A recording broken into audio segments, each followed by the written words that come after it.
Hello दोस्तों, स्वागत है आप सभी का इस YouTube चैनल पे। इस YouTube चैनल के द्वारा आप देख पा रहे हैं कि जो सेकेंड टर्मिनल एग्जामिनेशन 2022 से 23 का सेशन जो चल रही है, उसमें जो आपको क्लास 10th का साइंस का जो पेपर पूछे जाने वाले हैं, बिल्कुल हूबहू वही पेपर लेकर आए हैं। और यह सेट बी है। यदि आपको सेट ए मिलता है तो बिल्कुल है कि आपका क्वेश्चन का नंबर अलग हो सकता है, बाकी सब सेम होगा। तो सबसे पहले आपको बता दें कि इसकी जो परीक्षा है फुल 80 मार्क्स की ली जाती है, जिसमें आपको 1 से 50 वस्तुनिष्ठ प्रश्न पूछा जाएगा, जिनमें से किन्हीं 40 प्रश्नों को उत्तर देना है। तो बता दें कि इस वीडियो में हम फिलहाल बात करने वाले हैं सब्जेक्टिव प्रश्नों के बारे में। अर्थात सब्जेक्टिव का मतलब आप लोग समझ रहे होंगे कि 2 अंकों वाला और 5 अंकों वाला प्रश्न, अर्थात लघु उत्तरीय और दीर्घ उत्तरीय प्रश्नों को लेकर आए हैं। बिल्कुल आपको बता दें सबसे पहला बात कि यह कोई बोर्ड एग्जाम नहीं है। यह जो है सेकेंड टर्मिनल अर्थात सावधिक परीक्षा, द्वितीय सावधिक परीक्षा।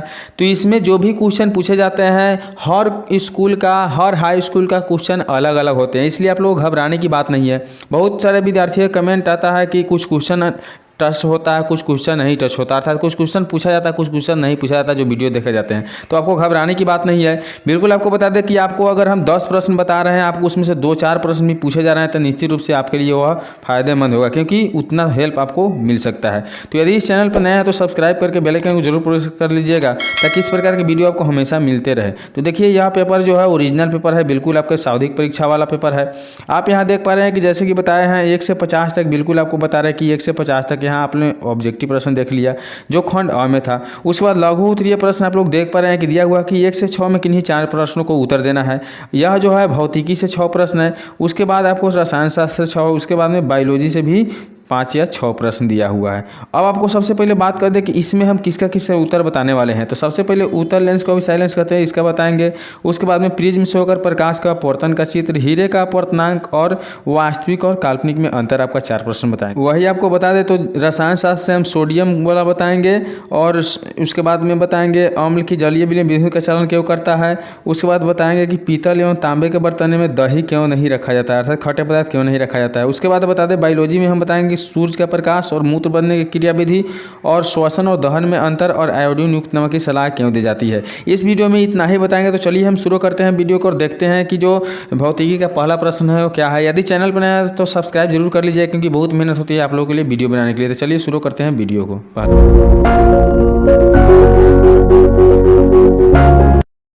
तो चलिए, जैसे कि हम बताए हैं कि भौतिकी का जो प्रश्न है उत्तल लेंस को अभिसारी लेंस क्यों कहते हैं। इसका उत्तर जो है, उत्तल लेंस पर जब प्रकाश की समांतर किरणें आपतित होती है तो लेंस से अपवर्तन के बाद यह समांतर किरणें एक बिंदु पर ही मिलती है। इससे स्पष्ट होता है कि उत्तल लेंस समांतर किरणों को क्या करती है, अपसारित करती है। इस गुण को हम लोग अभिसारी लेंस कह सकते हैं। ठीक है, अब चलिए देखते हैं कि अगला प्रश्न क्या है। तो दिया हुआ है कि हीरे का अपवर्तनांक 2.42 है। इस कथन का क्या अभिप्राय है। तो हम लोग देख पा रहे हैं इसका आंसर दिया हुआ है कि हमें पता है कि हीरे का अपवर्तनांक सबसे अधिक है, इसलिए इसका प्रकाशीय घनत्व भी सबसे अधिक होगा। यदि जैसे हम समीकरण से मान ले, तो आपको बता दें कि समीकरण जैसे आप लोग देख पा रहे हैं दिया हुआ है कि n बराबर c बाई भी, क्या है, n बराबर c बटा भी और v बराबर n बाई सी। इस प्रकार आपको पता होगा ही कि n सबसे अधिक है तो v सबसे छोटा है, इसलिए हीरे में प्रकाश की गति क्या होगा, सबसे कम होगा। चलिए देखते हैं अगला प्रश्न जो दिया हुआ है। देख पा रहे हैं कि वास्तविक और आभासी प्रतिबिंब में अंतर स्पष्ट करना है। तो वास्तविक प्रतिबिंब को एक तरफ और आभासी प्रतिबिंब को एक तरफ लेंगे और अंतर देखेंगे। तो अंतर दिया हुआ है स्पष्ट, आप लोग देख पा रहे हैं कि किसी बिंदु से आने वाली प्रकाश की किरणें परावर्तन के बाद जिस बिंदु पर मिलती है वह बिंदु पहले बिंदु का वास्तविक प्रतिबिंब होता है।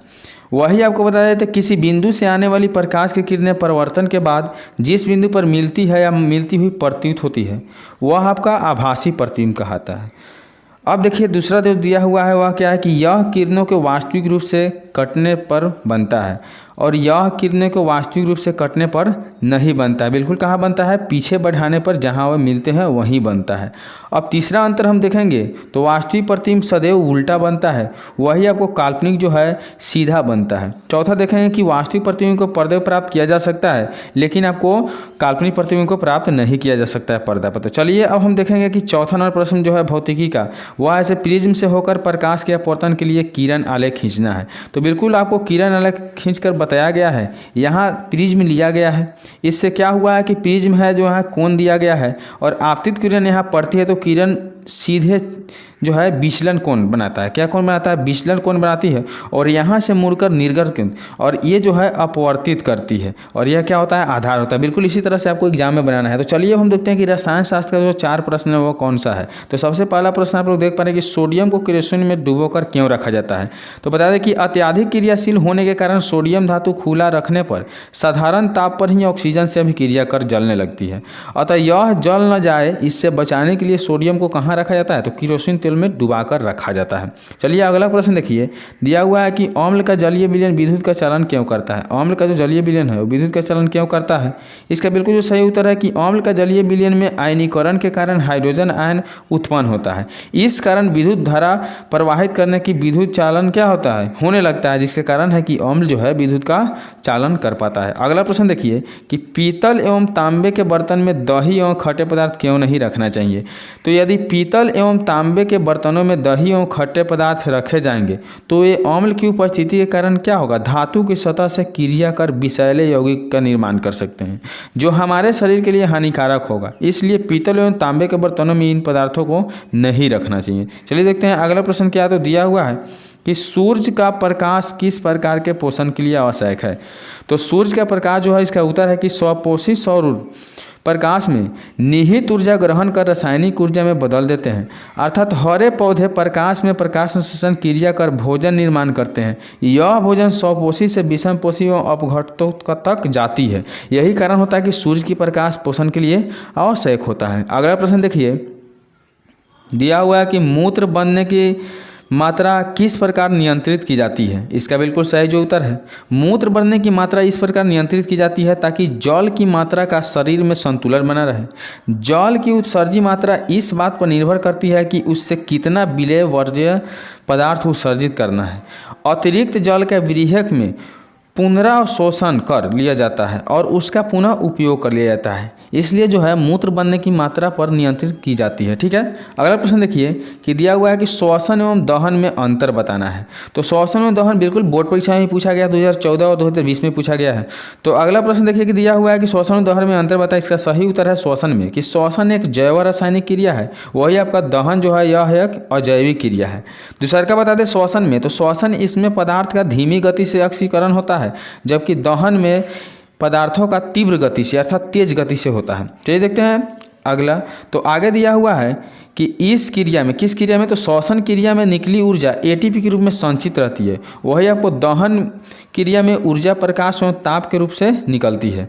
अब देखेंगे चौथा उत्तर जो श्वसन में है, यह एक नियंत्रित क्रिया है तथा कम ताप पर होती है, जबकि दहन यह एक अनियमित क्रिया है जो उच्च ताप क्रम पर होती है। अब चलिए हम लोग देखेंगे कि बायोलॉजी का कौन कौन सा प्रश्न है। तो बायोलॉजी का प्रश्न देखिए रहे हैं, देख पा रहे हैं। चलिए देखेंगे कि आयोडीन युक्त नमक के उपयोग की सलाह क्यों दी जाती है। तो इसका सही जो उत्तर है कि O2 ग्रंथि को थायरॉक्सिन हार्मोन बनाने के लिए आयोडीन आवश्यक होता है। हमारे शरीर में प्रोटीन और वसा से उपचयी को थायरॉक्सिन कार्बोहाइड्रेट नियंत्रित करता है, यह वृद्धि संतुलन के लिए आवश्यक है।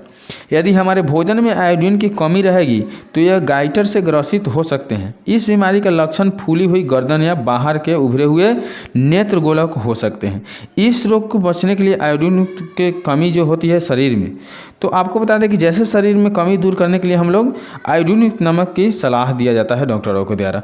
तो इसी के साथ हम लोग आज इसमें देख लिए कि सभी प्रश्नों का सब्जेक्टिव का उत्तर दे दिए थे। वीडियो आपको अच्छा जरूर लगा होगा। यदि चैनल पर नए हैं तो सब्सक्राइब नहीं किया तो सब्सक्राइब कर दीजिएगा और बेल आइकन को प्रेस करके शेयर करना ना भूलिएगा। चलिए मिलते हैं अगले वीडियो में, तब तक के लिए बाय।